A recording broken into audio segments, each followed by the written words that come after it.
бахшида ба иди байналмилалии наврӯз бо ташаббуси мақомоти иҷроияи ҳокимияти давлатии шаҳри душанбе, федератсияи гӯштини миллӣ гӯштингирӣ ва кумитаи кор бо ҷавонон ва варзиши назди ҳукумати ҷумҳурии Тоҷикистон мусобиқаи ҷумҳуриявии гӯштини миллӣ барои дарёфти ҷоми пойтахт 2021 баргузор гардид. дар рӯзи дуюми мусобиқа қабл аз шурӯъи рақобатҳои даври чоракниҳоӣ дар фазои тантанавӣ маросими кушодашавӣ сурат гирифт.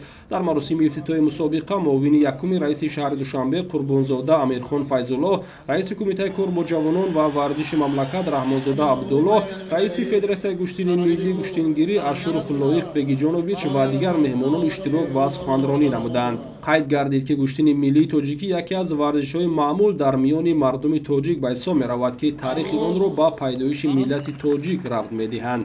дар ин радиф ба нафароне ки дар баргузории мусобиқаи мазкур саҳм гузоштанд сипосномаҳои федератсияи гӯштини миллӣ супорида шуд. имсол бори аввал мусобиқаи ҷумҳуриявии гӯштини миллӣ бо либоси ягонаи ин варзиши суннатӣ ки аз ҷониби масъулин таҳия гардид баргузор шуд. хотиррасон мекунем ки баъд аз ҳазорсолаҳо ин варзиши миллӣ либоси ягонаи худро пайдо намуд ва амин баъд мусобиқаҳои гӯштини миллӣ бо либоси расмӣ гузаронида мешаванд. воқеан ҳам фазои наврӯзгоҳи кишвар бо иштироки мухлисони зиёд ки беш аз 13,000 ташкил медод идона гардида беҳтарин паҳлавонон аз тамоми минтақаҳои кишвар иштирок намуданд.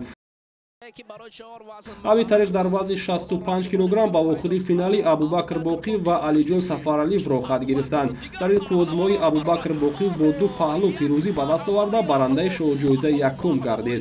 ӯ дар қуввозмоии даври нимниҳоӣ Сорбон Латифовро мағлуб намуда буд. дар зинаҳои сеюм Ориф Додов ва Сорбон Латифов қарор гирифтанд.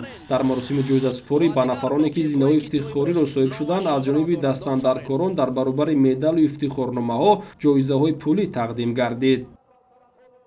аз ҳама рақиби сахтам дар мусобиқаҳо аз ҳама мушкилтарин рақибе ки якум давр бо ӯ қуввозмоӣ мекунӣ, ҳамон қуввозмоии аввалу баъд қуввозмоии финалӣ мушкилтар аст. хуб оянда чӣ нашуд? оянда мехоҳем машқи худро дучанд карда ва дар мусобиқаҳои байналмилалӣ парчами давлати азизамонро баланд бардорем.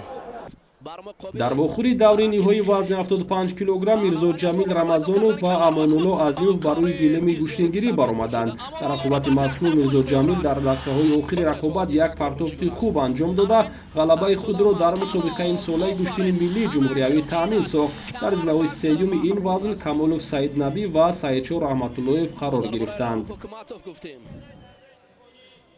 чиқае ки шумо имрӯз мебинед ки ба ин иди наврӯз чунин мусобиқаи калон баргузор истода гардида истодааст. ман сараввал ба 5 ҳарифи пурқуввати худ ғолиб баромада насибам шоҳҷоиза буд ва ман миннатдории худамро ба падарам мекунам ки дар ҳамаи рӯзҳо дастгирии ман шуд ва сараввал миннатдории худро ба пешвои миллат мемонам ки чунин мусобиқаҳо барои мо ҷавонмардо пешниҳод мекунад ва миннатдории худамро ба раиси шаҳр Рустами Эмомалӣ ба ин хел ҷавонмард миннатдории худамро бениҳоят мегузорам ки ва имрӯз тавонистам ки тӯҳфаи он марди бонак бо номусро ба дасти худ гирам. дар вазни то 90 килограмм бошад Ҷаҳонгир Маҷидов ва Ҳамроз Раҷабов дар рақобати даври ниҳоӣ бо ҳам қувва озмуданд. дидори ин ду паҳлавон то охири вақти муайяншуда идома накард, зеро Ҷаҳонгир Маҷидов бо як партофти хеле зебо ҳарифашро мағлуб намуда барандаи шоҳҷоизаи вазни то 90 килограмм гардид. партофти Ҷаҳонгирро тамошобинон бо кафкубиҳои бардавом истиқбол гирифтанд. хотиррасон мекунем ки дар даври нимниҳоӣ Ҷаҳонгир бар паҳлавони шинохтаи кишвар Комроншоҳи Стопирён зафар ёфта буд. дар ҷойҳои сеюм Комроншоҳи Стопирён ва Амирҷони Насимҷон қарор гирифтанд.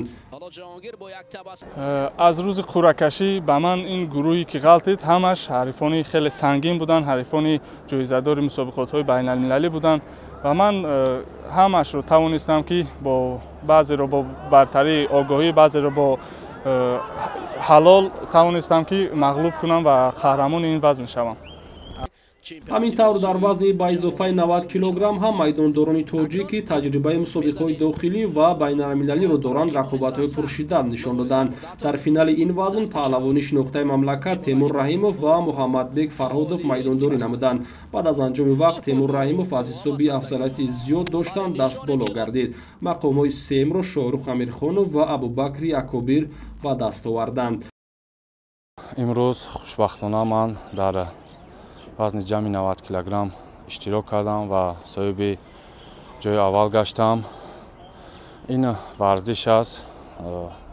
пешгӯӣ карда намешавад ки дар финал вомехӯрӣ. ҳама ҳарифон барои ғалаба омадагӣ буданд ва ман низ барои ғалаба омода будам, тайёриро хуб дида будам ва чӣ хеле ки дидед, Фарҳодов Муҳаммад аз дигар ҳарифон дар гурӯҳи Б қарор дошт. хубтар тайёриро дида буд, ба финал роҳ ёфт ва ман тавонистам бар ӯ ғалаба кунам. ҳамин тариқ мусобиқаи ҷумҳуриявии гӯштини миллӣ барои дарёфти ҷоми пойтахт 2021 ба охир расид. Аз нигоҳи мутахассисони соҳа мусобиқаи имсола аз баргузориаш то таъсиси шоҳ ҷоизаҳо нисбат ба мусобиқаҳои пешин фарқияти калон дошт.